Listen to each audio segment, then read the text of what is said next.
All right, let's get into some real shit. You ever stop and think about the invisible forces that are fucking with the money in your wallet? The ones that are watching your every move financially? We're talking about the Federal Reserve. And no, this isn't just some boring financial institution. It's a system with an insane amount of power, and most of it is completely misunderstood. So, here's how we're going to break this monster down. We're going to start with the wildest critiques, then look at the official story, what it actually costs you, where this whole damn thing came from, and finally, what the fuck you can do about it. We're diving straight into the deep end with a really provocative argument from one of our sources. The claim is that this whole system of central banking, it's basically a modern-day version of slavery. Yeah, you heard that right. This idea of a hidden hand is fucking crucial to the whole argument. It's this suggestion that there's a secret group, a deliberate, shadowy influence, pulling the strings on world events, all by controlling who gets money and who doesn't. So what the fuck does that actually mean? Well, the point isn't that the system is broken. The argument is that the system is working exactly as it was designed to. It creates this endless debt trap where governments are always borrowing, always owing, and eventually have to put the interests of the bankers way ahead of the needs of their own citizens. Okay, so that's the wild theory. Now let's switch gears and look at the official story. You know, what the people in charge say is going on. We gotta hear both sides of this shit to really get what's happening. This is the big one, right? The multi-trillion-dollar question at the absolute heart of this whole fucking debate. Who actually owns the Fed? The official answer might actually surprise you. So according to the Fed itself, it's a public thing. Kind of. It's got this weird blend of public and private features. The bosses are appointed by the president, confirmed by the Senate. And here's the kicker. By law, they have to send all their net earnings back to the U.S. Treasury. And when you put these two stories side by side, it's like two different fucking realities.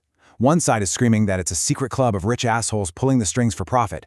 The other side says, no, it's a public agency that answers to Congress. The gap between those two is absolutely massive. But you know what? Let's forget about who's in charge for a second, because whether it's a secret cabal or a government committee, the system itself has real and often hidden consequences that fuck with every single one of us every single day. This is so important to get. Inflation is a sneaky fucker. It's not a tax you see on your paycheck. It's a slow, quiet bleed that makes every dollar you have worth less and less over time. The money in your bank account is literally losing value as we speak. Check this shit out for a perfect example of these hidden costs.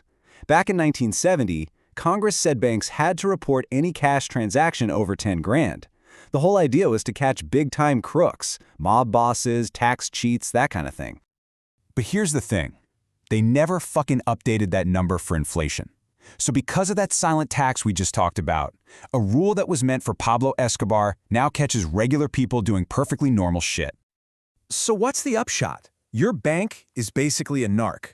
They are legally required to spy on their own customers, on you, and report your activity to the government. That completely changes the game, right? Your bank is no longer just your bank.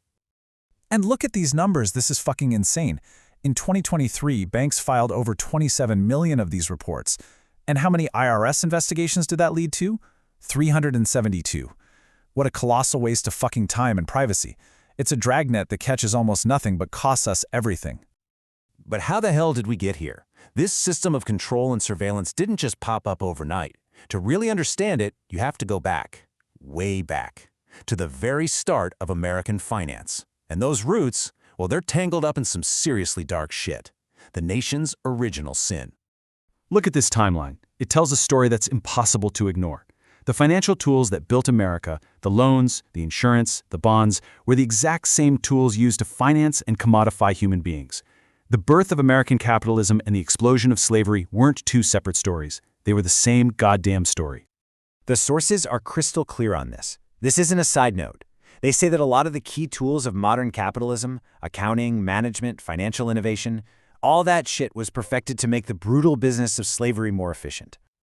So after all that heavy shit, you're probably sitting there thinking, okay, the system is fucked, its history is fucked, what am I supposed to do about it? That's the right question.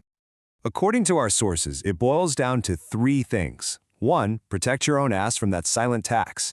2. Educate yourself. Learn how this machine actually works so you can't be fooled. And 3. Use that knowledge to raise hell and demand something better. And this isn't some hippie bullshit. We're talking about real, concrete changes. Demand that the government needs a warrant to look at your bank records. Demand that they adjust those old shitty laws for inflation. But it's also about thinking bigger. It's about asking if we can build an economy that actually gives a shit about people and human rights, instead of just profit for a tiny few. So, I'll leave you with this final thought. If the whole goddamn system was built on a foundation of injustice and hidden costs, just understanding it isn't enough.